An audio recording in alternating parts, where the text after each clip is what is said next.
Shall we play a game? Why, yes, I believe we shall. Oh, I got a live one here. Getting geeky all up in your podcast. It's Shane Plays Geek Talk, a journey into the things we love. I'm your host, Shane Stacks. Thanks for pressing play. And on today's installment of the journey, we have a recurring guest, very popular guest, one of my favorite guests, Jon Peterson, the RPG and tabletop gaming historian extraordinaire. There are a lot of I'm seeing, and I'm encouraged to see this, there's a lot of different people writing history books on D&D and RPGs right now on tabletop gaming. And there's some good ones out there. I'm not taking anything away from those folks, but I do consider Jon to be the preeminent RPG and tabletop gaming historian out there. And, you know, I think the last time I had Mike Whitwer on, Jon, I was joking with him that he's been on the show so many times that he's like, you know, the Saturday Night Live skit where once you've hosted Saturday Night Live like 5 or 6 times, you join this exclusive club where you get to go into the back room and get a special smoking jacket and all that. I think you and Mike Whitwer are the leading recurring guest on Shane Plays. I'd have to go look it up, but well, if you need the address to FedEx it to me, I'm sure I can. I will. Yeah, I'm going to send your smoking jacket and your special pass so that you can access the club. But yeah, your previous episode, we were talking about this a little bit before the show started. I was just thinking it was a few months ago, but it was over a year and a half ago. You were on in November of 2021, and we talked about Game Wizards. Which at that time was your most recent book, Game Wizards, The Epic Battle for Dungeons and Dragons. And that was the last time that you were on. I can verify you. I think that was actually closer to 3 years ago, November 2021. Was it 2022? Oh, 22. Yeah, you're right. It was 2.5. No. So yeah, no, you're right. My math is off. So the end of 21, let's say early 2022, because it was November. So let's just round it up. So yeah, it's been over 2 years. Yep. And it feels like, yeah, it's been almost 2.5 years or something. And it feels like you were just on a few months ago. So life just books along, man. And I know you've been busy this year and the past year with the 50th anniversary of D&D going on. We'll get into that. I've got some notes there, but you were also sharing before the show started that you've been really busy, because people want you involved in things because of your expertise and the quality of what you do. So we'll talk about that a little bit. I did want to ask, because I haven't had a chance to follow up with you. When we talked about Game Wizards at the beginning of Game Wizards, I said, hey, how's the elusive shift been? So how has Game Wizards, how was it received? How did it do? Were you happy with Game Wizards? Oh, definitely. Yeah. I mean, it was really cool that they did an audiobook version of it as well as a print version, which we haven't done for really any of my other books, I think.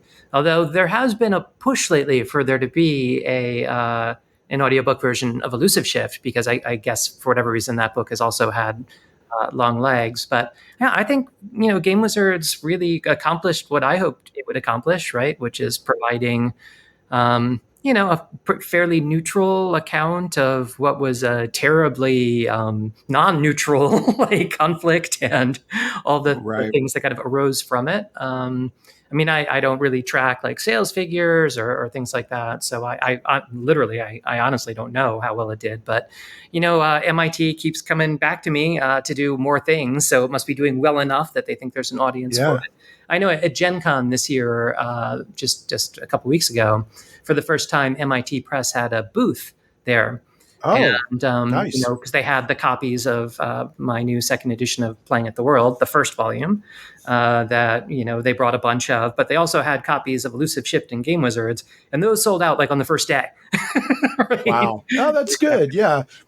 That's great because, it's important to know how all this happened. I think on a previous podcast, I said that, or with you anyway, when we were talking, for 20 years, I was like, oh, what happened was you had chainmail and then they added a fantasy supplement to chainmail, and then boom, you had D&D.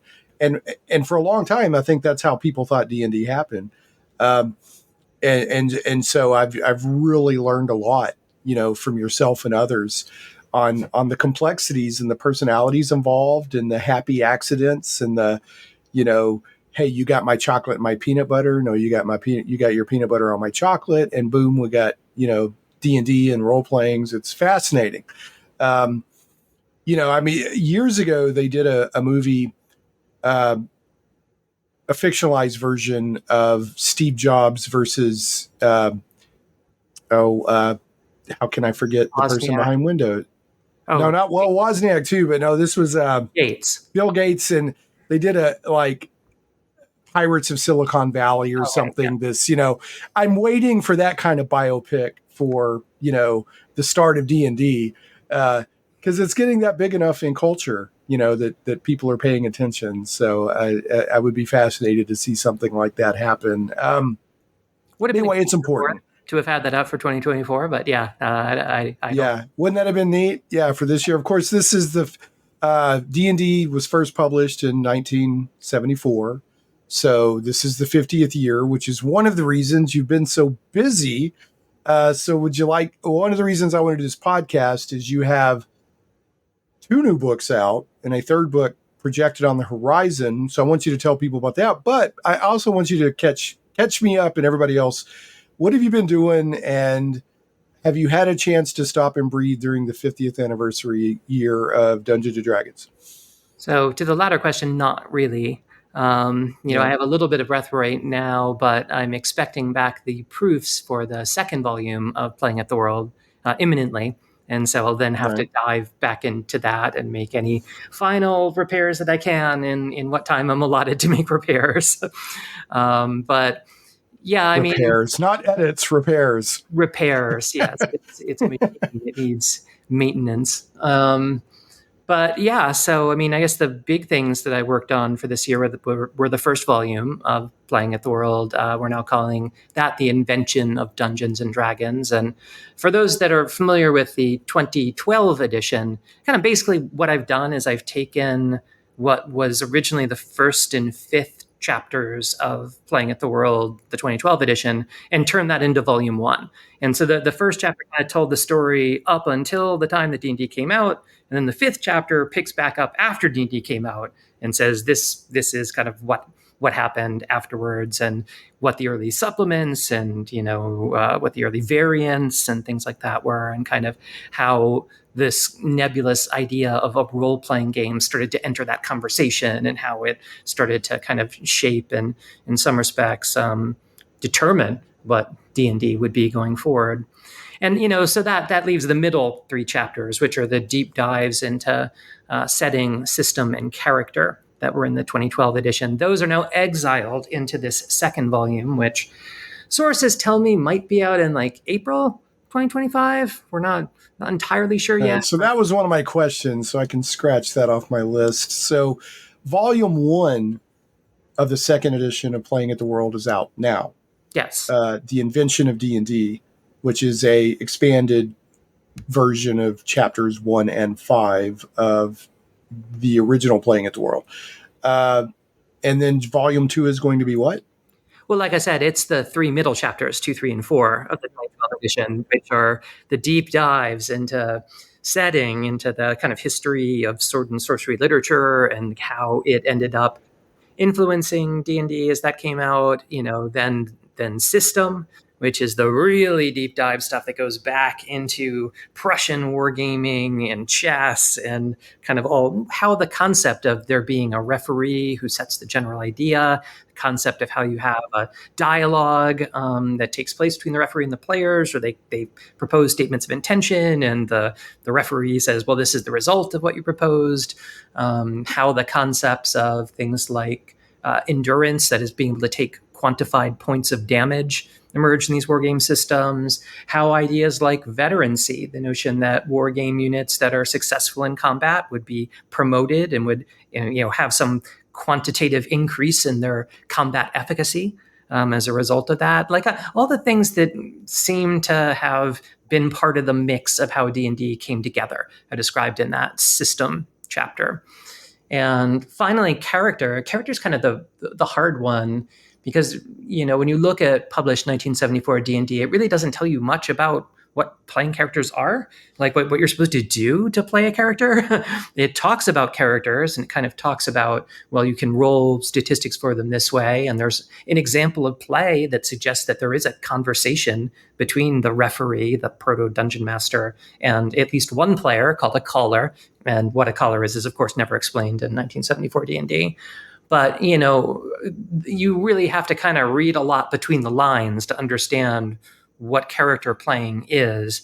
And so the character pillar looks at all the stuff that the people who would have been the early adopters of D&D already knew about this, what the kind of precursors and parallels were for character playing games.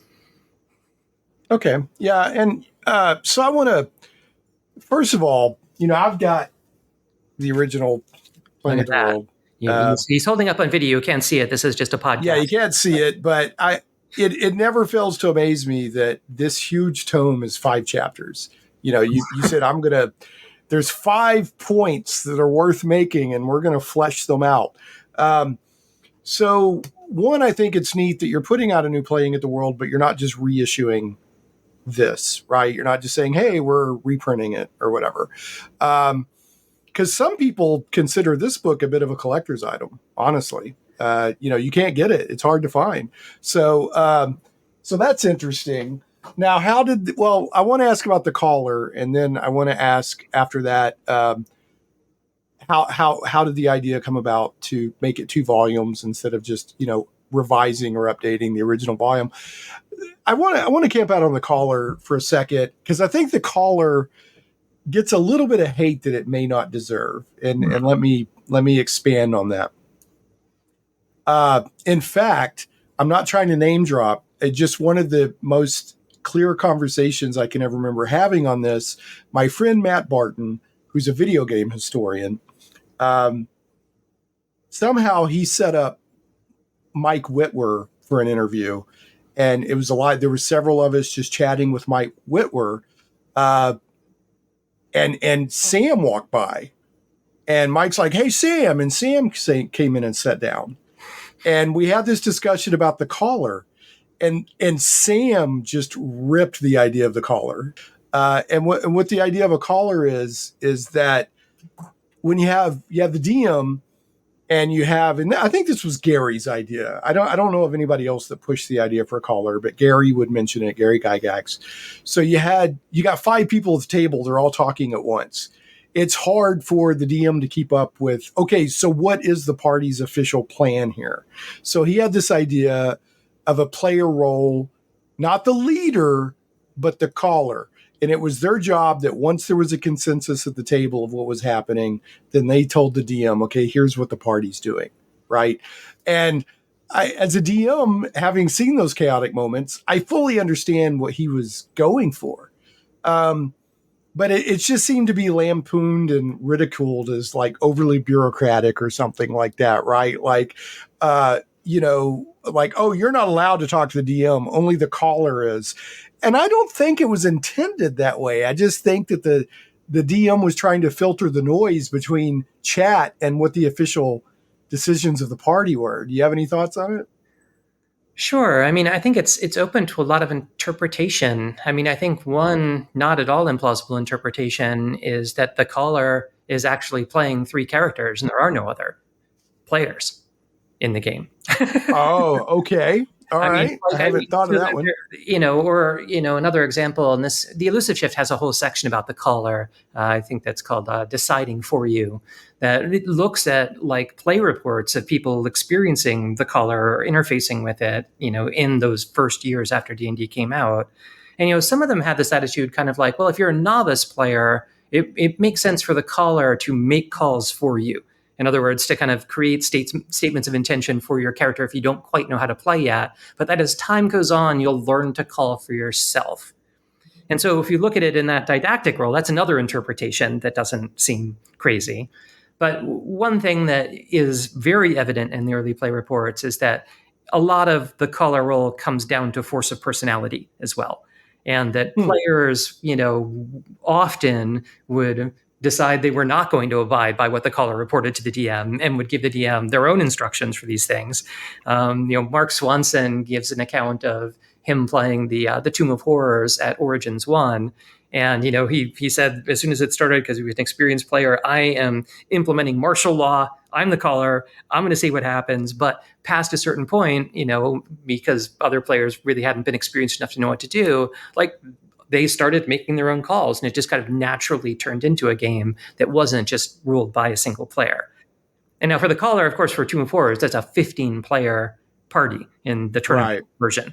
And you can understand why having some organizational principle is necessary for that as well. Right, is important. Yeah. No, I mean, you can. So my take on it is the caller is like session 0.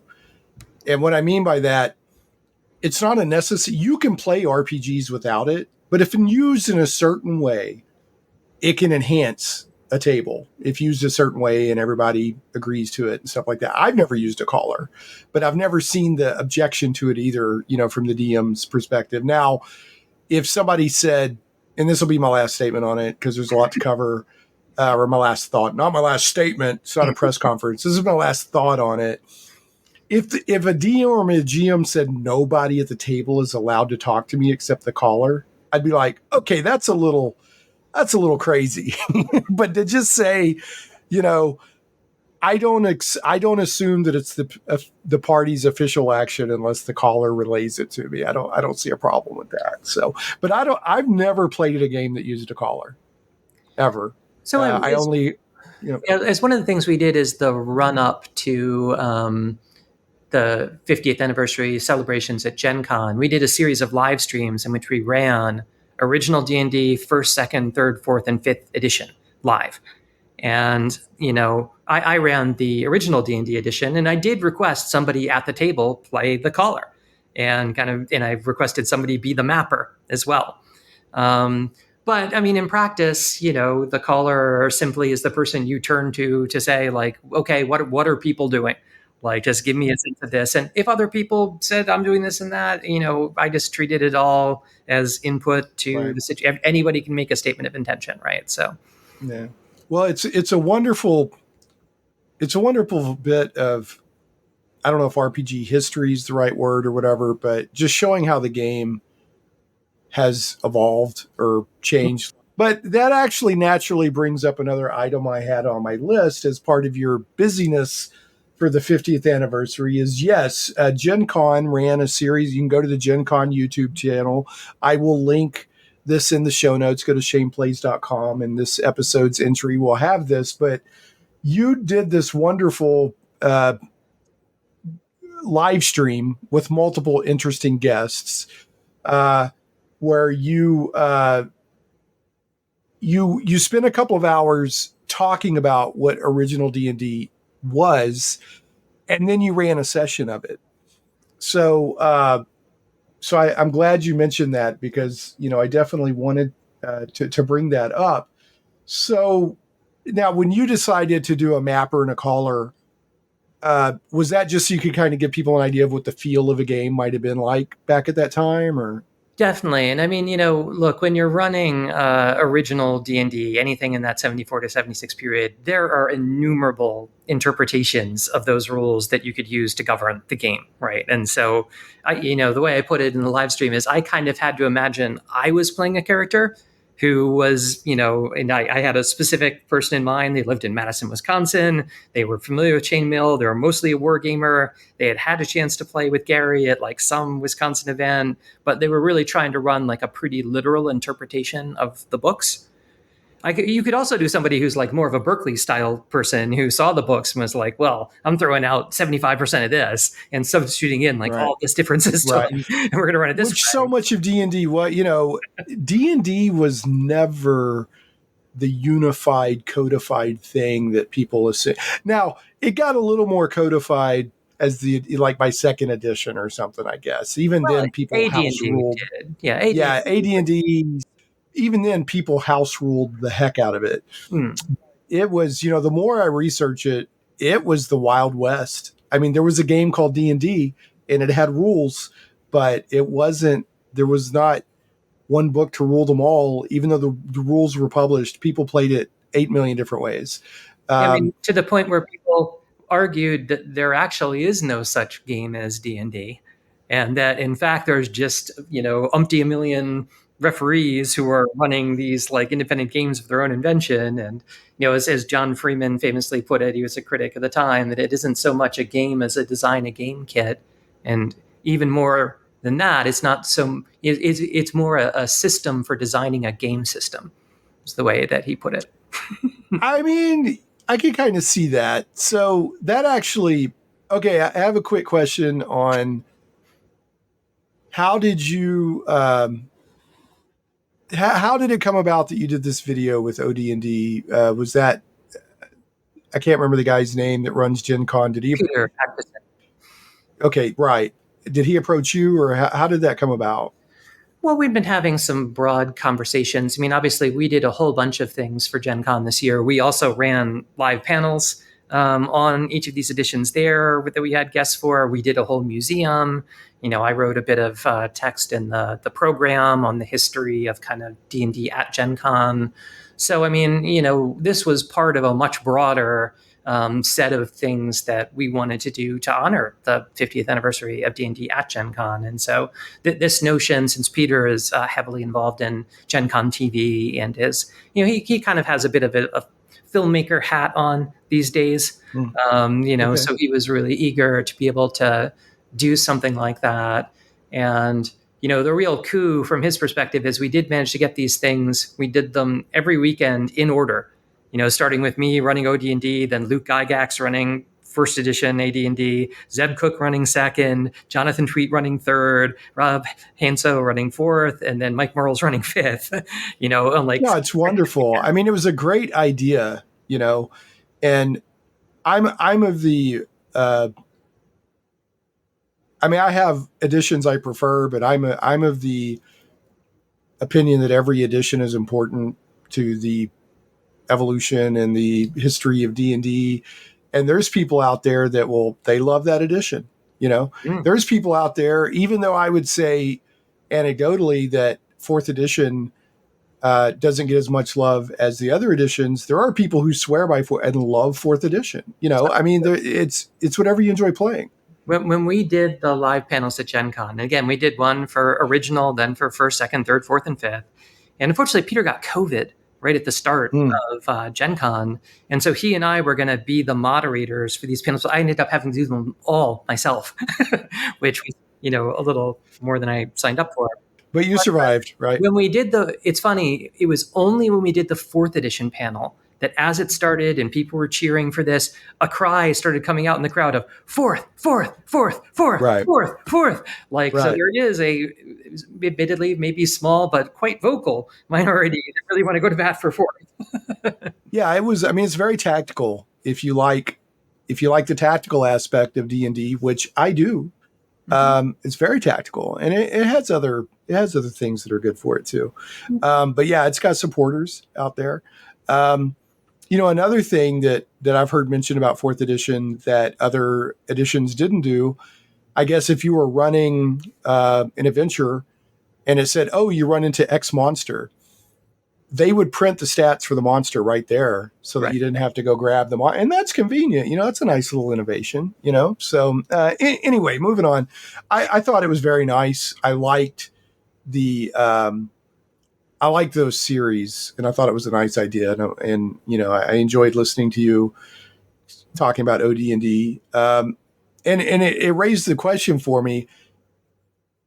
I know that you love role-playing games, tabletop role-playing games, the history of it and all. How often do you actually get to play or DM?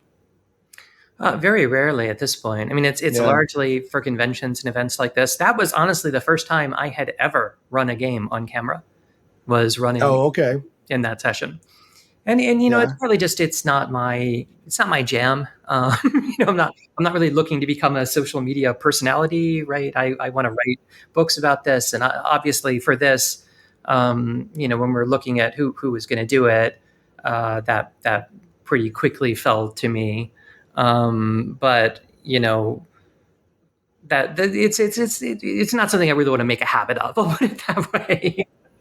Well, it was a nice blend of you wearing your historian hat and your gamer hat. So, and you could actually make the argument that the 4-hour session or whatever that you ran of OD&D after explaining it was just a long history video. You're saying here's how OD&D works and things like that. So, and it was a nice mix of players that they brought together for you. And yeah, we had Chris Davis, we had Jeff Grubb, and so people who played in the 70s, right? Like Jeff Grubb. I mean, we have his picture in newspapers in like 1978 with his club at Purdue, right? So I mean, he's I just wanted to get him back into that feeling of this was what it was like to be playing back in the day.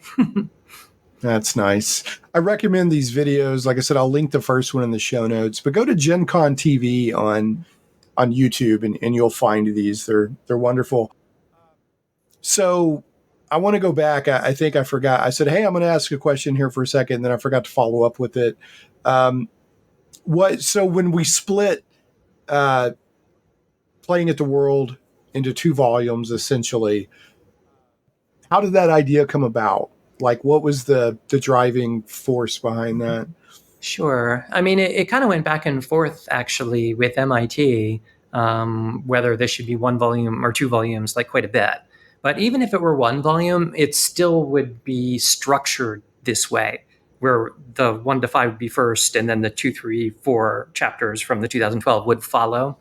And it's funny, when I went back to like my earliest outlines of Playing at the World, circa 2007, 2008, that's how it looked then, right? It was, I'm going to tell this like continuous narrative, and then we'll have like these big appendices. I didn't quite imagine how big at the time. And, to be clear, this is, I think. And the footnotes. The footnotes are a book to themselves. I mean, you can make a book out of the footnotes. V2 is 275,000 words, I think.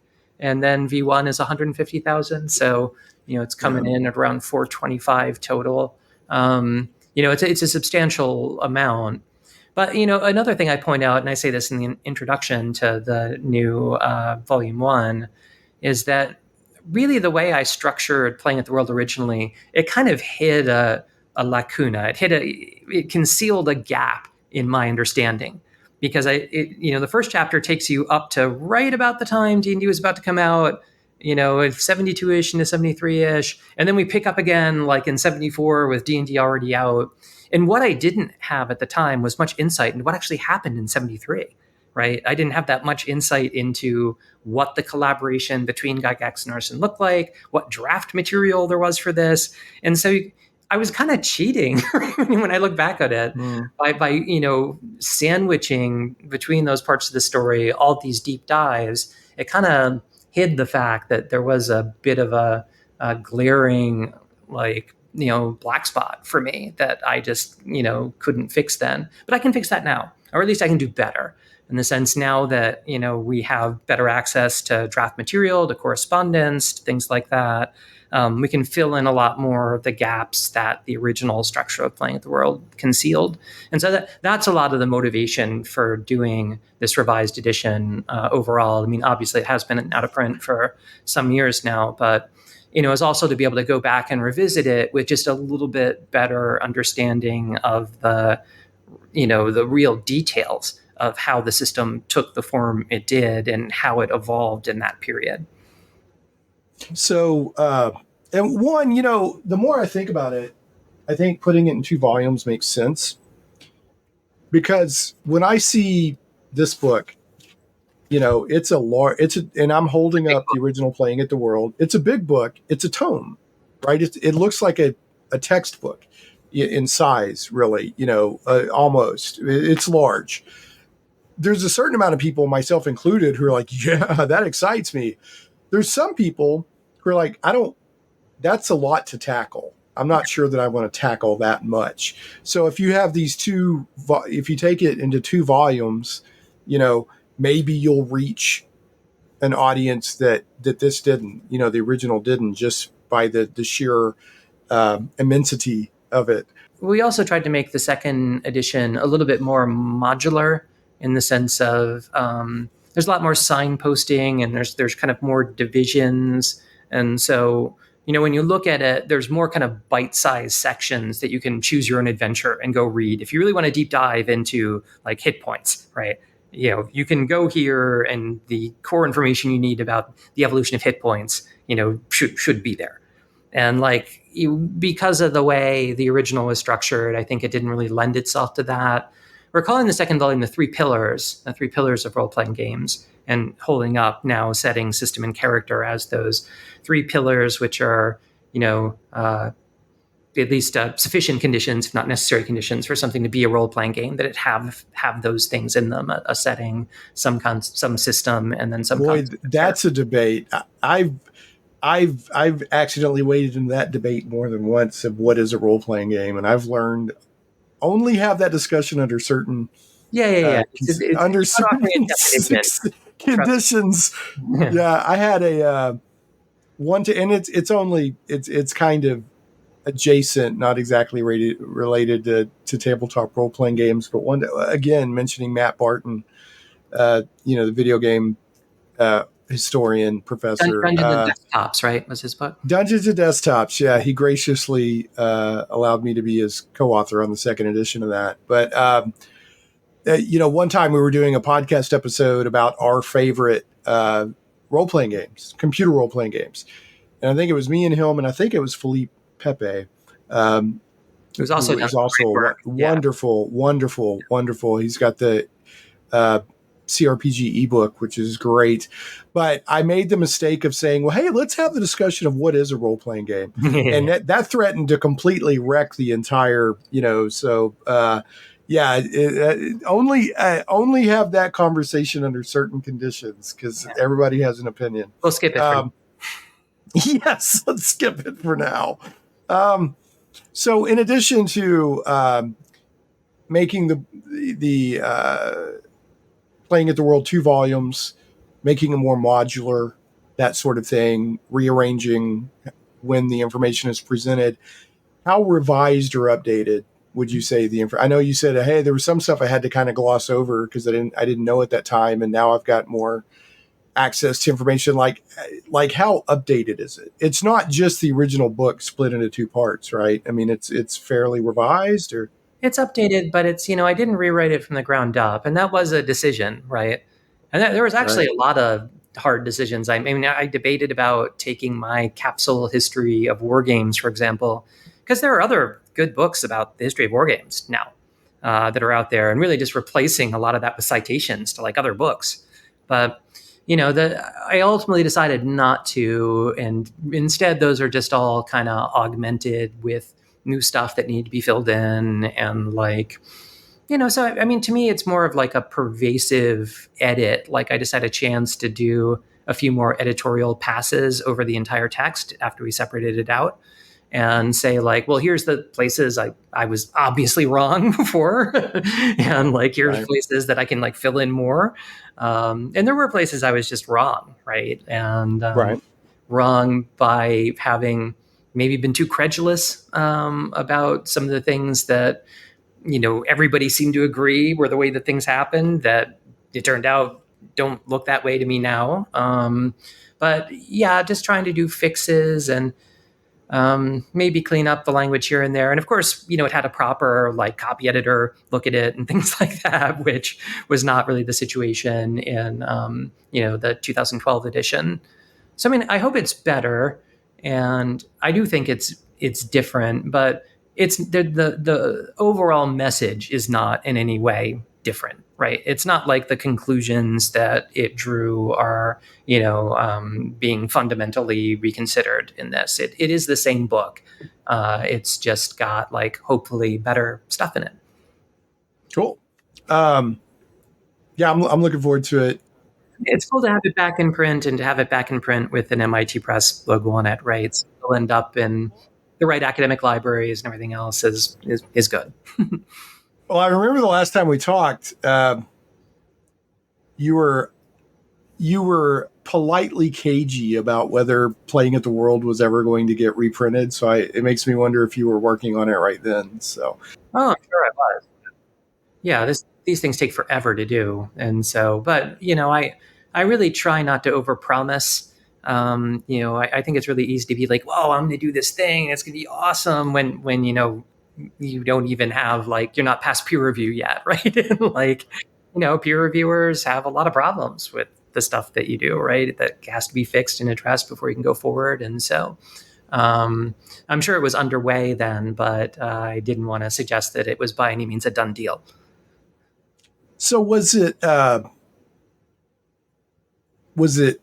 an easier project because the foundation was already there, or in some ways was it harder because the foundation was already there? I would say it was easier, definitely. I mean, what's hard about it again is just working with an academic publisher. You do this in very brief sprints. Like, you submit it and then you wait and wait and wait and you get back. Here's the review comments. We need these addressed by like X, and you'd have to sprint to do that. And then you wait and wait and wait. Okay, it's greenlit. We need you to submit this like by this time. And so, it's very bursty, and you end up just doing the best you can with the time you have, which is always a challenge working on projects like this. So, you've got Playing at the World, second edition. The first volume's already out. The second one's coming potentially April 2025, I think you said. Potentially. Put a big tentative on that until it actually happens. You also did another book. You were involved with another book that came out called Dungeons and Dragons: The Making of Original D&D, 1970 to 1977. And this one, I think TSR was directly involved with, right? Or not TSR. Wizards of the Coast. Wizards of the Coast. Yeah, not TSR, Wizards of the Coast. So this was their project or their book, right? Yeah, I mean, so the guy who ran the studio back in 2021, the executive producer, reached out to me and was like, "We should be doing something for the 50th anniversary. What should we do?" And I said, "Great, fantastic! Right. Like, let's do something." And we went through a lot of kind of iterations of what this could be, and what we ended up with, is Making of, which is a huge coffee table-ish, like Art and Arcana size, but even longer. Basically just collection of facsimiles. So it wasn't like a big writing job for me doing commentary for it. It's really kind of bare bones writing and then a lot of pages of facsimile reproduction. Yeah, it says facsimiles of all the first printings of original D&D, a remarkable collection of magazine and fanzine articles, the very first draft of original D&D, never released till now. And then it says, and there's some other stuff in here, but it says, insightful commentary by Jon Peterson, one of D&D's foremost historians. So were you the only commentator, or were you like a panel of commentators, or were you the only person sort of providing color, I guess? I think I'm credited in the book for curation and commentary. And I think all the commentary is mine. I mean, I think there were like some interstitial pieces that folks at Wizards wrote, including Jason Tondro, who was the product lead on this, that then I maybe did some edits on. But I was responsible for identifying what the sources were and then writing stuff for them. And in a project like this, if I'd had my druthers, it would have been like twice as long. So think about it like I provided like a ton of, hey, we should like use all this. And I wrote a whole bunch of stuff for it, of which a subset actually ended up being printed in the work. It looks like a really good companion book for Art and Arcana. Because Art and Arcana kind of tells the history of D&D through the art and ephemera. I mean, I think of it more like a reader for Playing at the World, in the sense of a lot of the documents that I talk about in Playing at the World, when I'm citing pages of original D&D, when it still had hobbits and instant balrogs and things like that in it, or talking about draft material, talking about letters, like, to the degree possible, we reprinted a lot of that material. So I think they go well together. And it was actually kind of a challenge as I was doing both these things simultaneously. Like, okay, I want to be able to reprint like this in Playing at the World, but this is going to be in Making of. And so, okay, we'll leave that to Making of, but like this should be in Playing at the World. And, there's a lot of kind of back and forth for me figuring out what should go where as we were working on it. what did they kind of collect everything together and then ask you to do commentary, or is a lot of this stuff just coming out of your collection? So you kind of helped assemble the materials in addition to commenting on it. I mean, I sourced a lot of the materials and scans, for it, Yeah. and then wrote commentary for that. And like I said, I had a lot of scans of other stuff that didn't make it in. I also wrote commentary on. Right. Maybe But we'll do it didn't make it in. someday. It'd be nice if they did a B-sides for the hardcore, Exactly. hardcore collectors. But it's like really big. It's 600 pages, right? It's a big book. Yeah, it's a big book, and I love that like scarlet red with the gold on it. That's good, and I love they've got the hex map kind of faded in the background, which is a very nice acknowledgement of the wargaming roots of D&D. Because most people think of D&D on it. Hasbro also owns Avalon Hill, which owns Outdoor Survival. Right. So we're able to put in like some outdoor survival stuff or things that, again, you wouldn't ordinarily think you'd be able to get for a book like this were easy for us to get. I definitely wanted to lean in as much as possible on that early material to give a sense of how it was that this all came together, but to do so in a way, right, where I'm not really telling you what to think. Where there is commentary, it's really kind of like Outdoor Survival was a game. It was produced in 1972. Jim Dunnigan did the design. Stackpole Books was involved, and Avalon Hill put it out, and it, would have come out around September. And that's important to understand when we read Dave Arneson's stuff about when they started using Outdoor Survival or what things kind of happened after that point. That kind of puts a stake in the ground for, okay, things that were after Outdoor Survival or after that September 1972 date. Wow. I know what Outdoor Survival is, but for those who are listening and have no clue, give us the quick cliff notes on Outdoor Survival. Yeah, so Outdoor Survival was a game that was published, it's not a war game. It was, a game about if you're lost in the wilderness, kind of how you manage to navigate to safety. And so the most notable thing about it is that it provided a hex map, and this hex map had a variety of terrain types on it.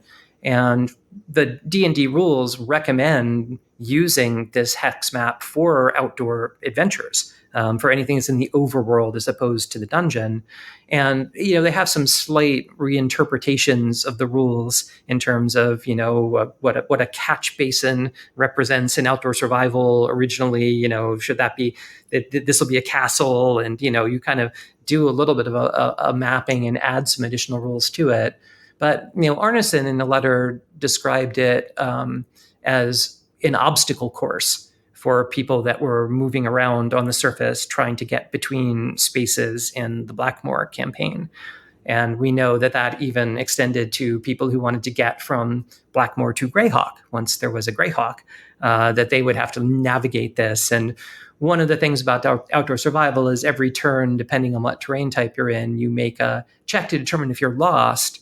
And if you're lost, you roll a d6 to determine in which random direction you end up moving. You're lost.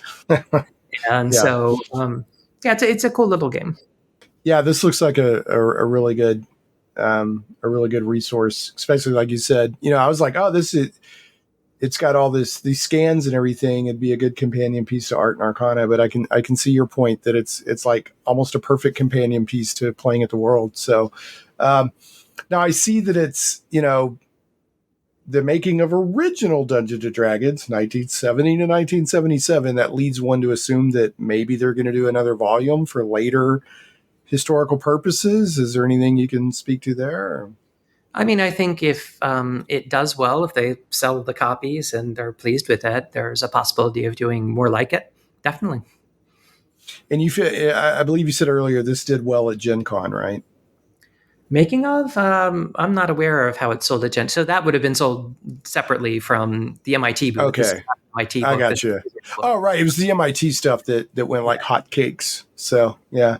Well, I know you had a copy of it when you were doing your OD&D video for Gen Con TV. You had a copy of this book. That right was there. that was an advanced copy I picked up at Wizards like that morning. I think that I had. I was like, hey, John, you want to do a podcast about that book? And then lo and behold, here came the next 2E of Playing at the World. So that worked out well. In the book we were just talking, so we've talked about Playing at the World second edition, just to make sure I'm not confusing people. Playing at the World second edition, the first volume is out now. Second volume, April 2025. And then there's the Making of Original Dungeons and Dragons, which is a separate book, which is also available now. So we're talking about two different, things that are true. We're talking about truthy statements, talking about two different things here. So we've talked about several of your projects, John, what you've been up to. Is there anything that you want to mention that you haven't, that maybe is coming or that you're working on that, I haven't brought up? Sure. So one cool thing that is happening is that, and this is kind of like in the Art and Arcana project vein, there's a big convention that takes place in early November in Lucca, Italy. It's called Lucca Comics and Games, and it's huge. They get over 300,000 people come to this, and they're doing a whole bunch of things to celebrate the 50th anniversary of D&D. And one of the things we're going to be doing is I'm co-curating an art exhibit of original D&D art for that is going to actually be quite substantial. There's going to be more than 100 pieces of original art from the very earliest, like Greg Bell kind of sketches up to the present time. And it's going to be done in this old church, that 17th century church. So it'll be this amazing kind of solemn venue to kind of present D&D art in a fine arts context. And I'm really looking forward to that. That's one of, I guess, 4, it turns out, museums that I worked with this year in various ways, helping to put together things celebrating the 50th anniversary. But that one, I think, is going to be super special. So how much of that, and that sounds really cool, by the way, we forget, we're like, Gen Con is the pinnacle. Man, you got stuff happening in other parts of the world that's huge too. How much of that is your own personal contributions that you're taking, or for art? I'm not an art collector. No. Okay. We've been fortunate to be able to work when we did Art and Arcana with an art collector by the name of Matthew Coder, who has probably the largest collection of D&D art that is out there, and has a lot of the kind of classic pieces, Four Horsemen, your Elmores, Easleys, Caldwells, and Parkinsons, really just up to, though, the current art that's appearing on Magic cards or that'll be in the 2024 D&D books. And so we really want to kind of use this as another way to show what 50 years of D&D has meant through that art lens. Okay, so you got that coming up, and when is that? It's I think it starts like October 31st through November 3rd or something. But you got to unfortunately go to Italy, to Tuscany, which is where the little medieval town of Lucca is. One cool thing. I should say that. I know we're doing more press about Lucca in the coming weeks, so I don't want to do any reveals here that we should be saving for that. Okay, fair enough. So you got that going on. Of course, you got the second volume of Playing the World, second edition, which will be coming next year. And anything else that you want to promote? Honestly, I'm hoping that next year is going to be much quieter for me. I've really been pushing hard on this stuff, and I've probably written enough about the early years of D&D at this point. I don't know if there's much more, maybe more in the art vein that I might want to do. But from a system perspective, I'd like to think that probably what I'm going to have accomplished on this, I've probably accomplished by this point. And, as you've mentioned, there are a lot of other people who are writing about this, which I think is great. And there's room for many voices and perspectives. And, the work that we get to do now is really just a first draft of trying to understand this. 50 years is barely enough perspective for us to really be able to say what this means. And, I look at the stuff I do as just trying to from an archival perspective, like stabilize, these are some things that are important that we should keep paying attention to because they tell the story. You were also talking earlier, you're not a art collector, but you are a collector, right? Of documents and, materials. Your ears might have been burning. The most recent episode of Shame Plays that I did was with Merle M. Rasmussen. Nice. And in fact, that just dropped. Like today, we're recording on August 15th. It just dropped like yesterday. And we actually spent several minutes because I asked him about the Quagmire article that you did, Yes. the post, where you went through and you told a here's how a D&D module happened from pitch to writing to edits to whatever to finally being published. And you compared it to the levels of hell, Yes. because it was, I guess, a difficult process. And he mentioned that I was like, so Merle, what did you have anything to do with that happening? And he went, well, actually, yes, because I gave Jon like a lot of materials, and I guess those materials had it showed the complete through line or whatever, the journey of Quagmire. And he mentioned how many documents, and it was a lot. So do you have a rough estimate of how many like documents and materials that you've archived for posterity? No, I don't think I do at this point. It's a lot. It's obviously tens of thousands of objects, not hundreds of thousands, but it's Right. it's a lot. And this is actually on my to-do list, is to kind of figure out what all that stuff is in part, so I can figure out how to give it to someone at some point. So it's not my problem anymore. How do you have it? I mean, how do you know? Do you have an index? Do you have a catalog? Do you have your own personal card catalog? I mean, how do you know what you have?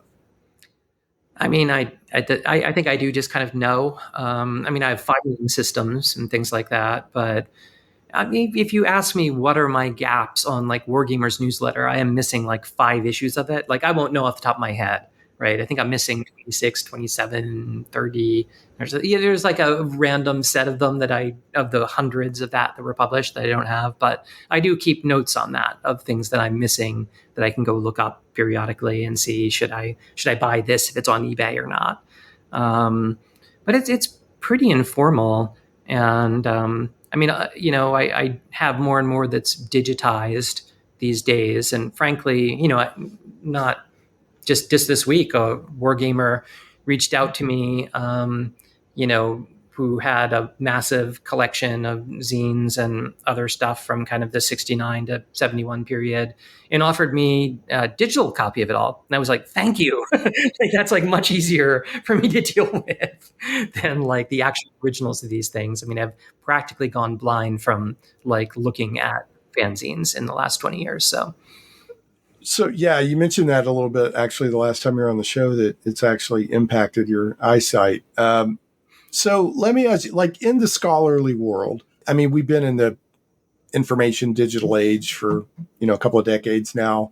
In the scholarly realm, are people okay with digital? Like if you say my primary source for this part of the book are digitized documents, does anybody argue against that, or they say no, you gotta have the original somewhere? The paper. I haven't heard any serious arguments about that. I mean, obviously we now exist in an era where generating digital fakes of things is much easier than it used to be. Mm.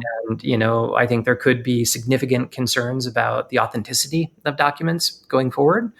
But I mean, the incentives, at least as far as I can tell, aren't really there for people to like make stuff up like that. That might change in the future, but the kinds of scholarship that happens around this, it's not.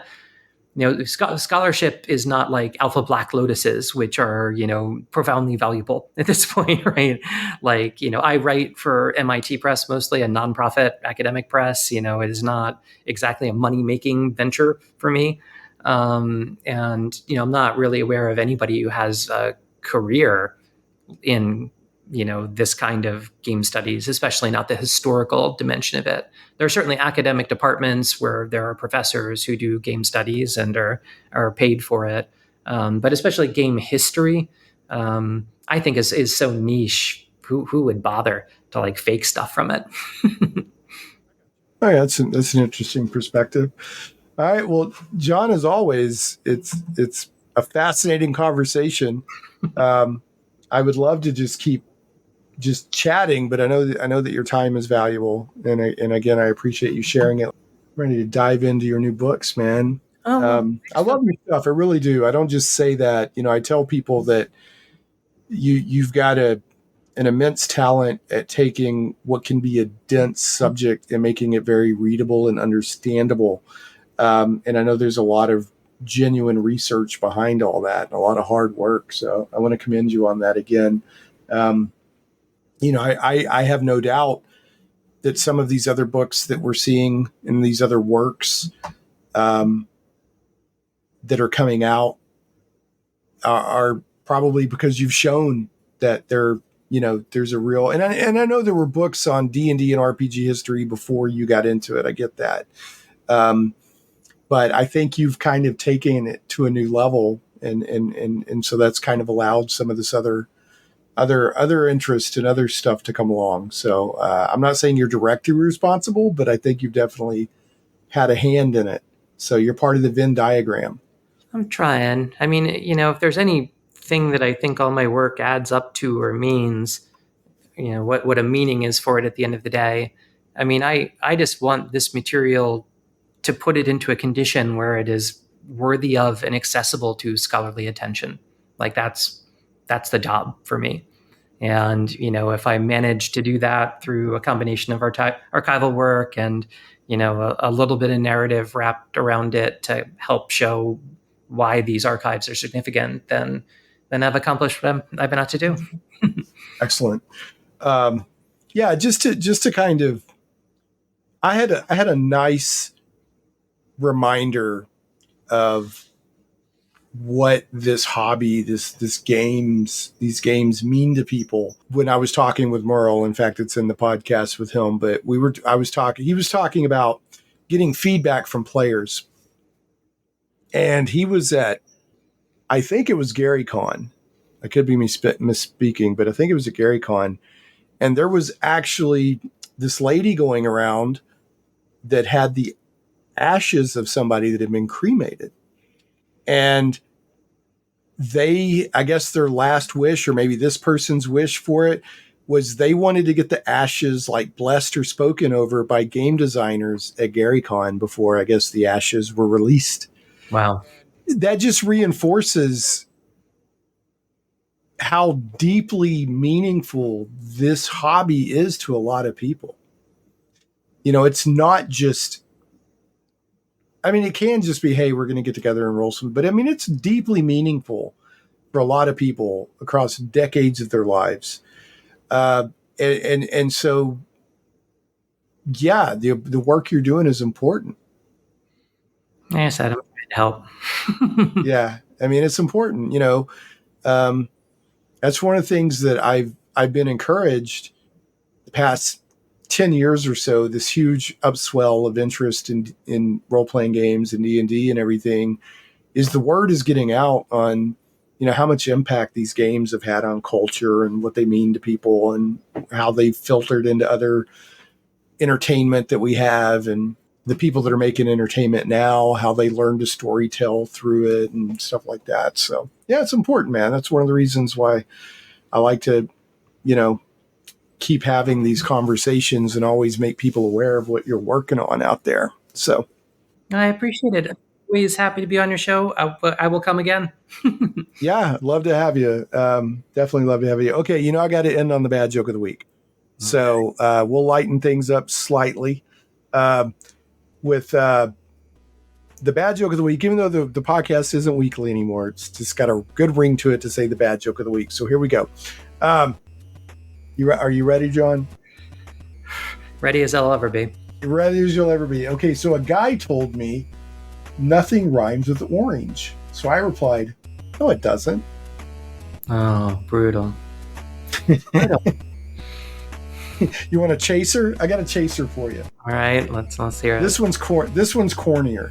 All right. What's a dog's favorite action movie? I don't know. What is a dog's favorite action movie? Indiana Bones and the Raiders of the Lost Ark. Don't quit your day job. They're supposed to be bad.